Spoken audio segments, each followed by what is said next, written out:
নমস্কার। কে না চায় ঘরে আর্থিক উন্নতি আসুক? এই আর্থিক উন্নতি আনতে আপনার কি করা প্রয়োজন? কি করলে আপনার ঘরের দারিদ্রতা দূর হবে? কি করলে আপনার বাড়িতে আনন্দ আসবে?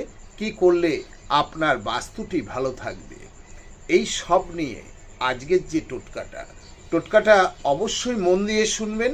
যদি আপনার মনে হয় ভিডিওটি সেভ করে রাখবেন, আর আমার কনসাল্ট পেতে হোয়াটসঅ্যাপ নম্বরে বুকিং করতে পারেন।